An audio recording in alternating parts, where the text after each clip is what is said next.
Porto Velho comemora hoje 102 anos de instalação. 3.000 registros de cartório ajudam a contar um pouco dessa história. Veja. Os registros do cartório ajudam a contar um pouco da história de Porto Velho. São muitas e muitas páginas que relatam a vida de porto-velhenses que retrataram seus percursos nos livros.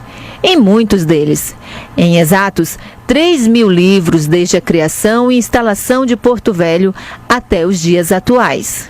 Então aqui nós temos um exemplo aqui de um de um casamento do ano de 1914. Foi o primeiro casamento aqui feito, 4 de abril de 1914, entre o senhor José Afonso de Carvalho e a dona Engrácia de Jesus, ambos provindos de Portugal. Ele era jornaleiro e ela cozinheira. Temos aqui um caso interessante no início, justamente na primeira escritura, onde o senhor adquire aqui um imóvel pelo valor de 2 contos de réis e um mês depois ele vende por 300 mil réis. Então é assim, no cartório você documenta todo tipo de negócio, toda a história. Então nós temos aqui muitos pioneiros registrados na cidade, muitos negócios de seringais, uma infinidade. E a história de Porto Velho não é só contada nos livros. Vários fatos marcantes ajudam a contar a história desta intrigante, quente e cativante cidade que hoje comemora 102 anos de instalação. O Eldorado, uma estrela brilha em meio à natureza imortal. Porto Velho, cidade, município, orgulho da Amazônia Ocidental. A instalação do município de Porto Velho pode ser compreendida como o momento que foi empossado o primeiro prefeito da cidade. O primeiro prefeito de Porto Velho, Major Guapindaia, tomou posse no dia 24 de janeiro de 1915. No discurso de posse, o prefeito falou da necessidade de construção de um mercado municipal para atender a demanda da população.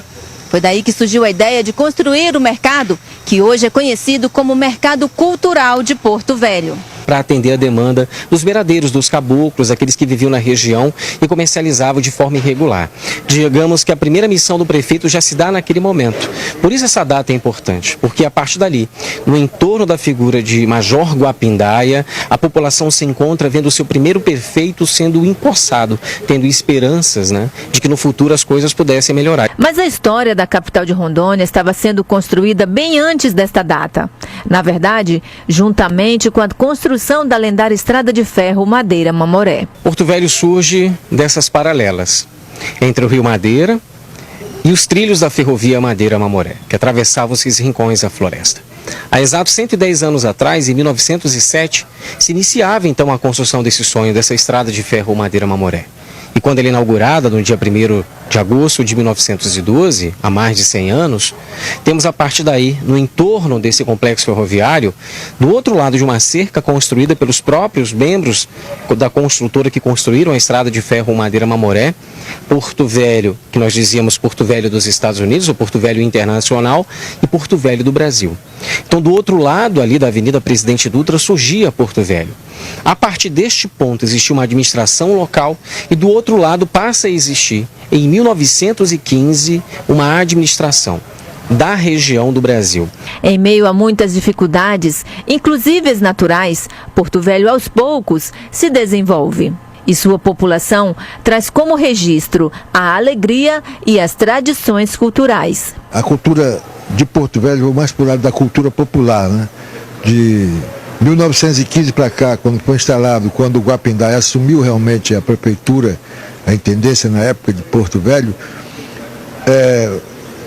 a não ser mais recente com a grande migração que sempre aconteceu em Porto Velho, e a gente, qual é a nossa? Cultura do folclore popular, que é o boi-bumbá, que chega em Porto Velho 5 anos após o Guapindaia assumir, que foi em 1920, Daí para frente vem essa brincadeira, até hoje permanecendo, sendo cultivada e cultuada no Porto Maracujá desde 1920, né? Começa. E a cultura do carnaval de rua de Porto Velho, que é muito grande, que também começa a ser registrada aqui em 1920, nos cursos que desfilavam pelas ruas de Porto Velho. E a gente vem até hoje, e com a vinda dos arigóis como soldado da borracha, já na década de 40, né? A gente herda a cultura nordestina, que vem já a dança da quadrilha, o forró, essas coisas que vêm do Nordeste para cá, e a gente assumiu isso também como cultura nossa, cultura popular de Porto Velho. Baseada nessa alegria e nas tradições, as comemorações do aniversário de instalação da cidade não poderiam ser diferentes. Para hoje, foi organizada uma festa que vai ser realizada no espaço da Estrada de Ferro Madeira Mamoré durante todo o dia.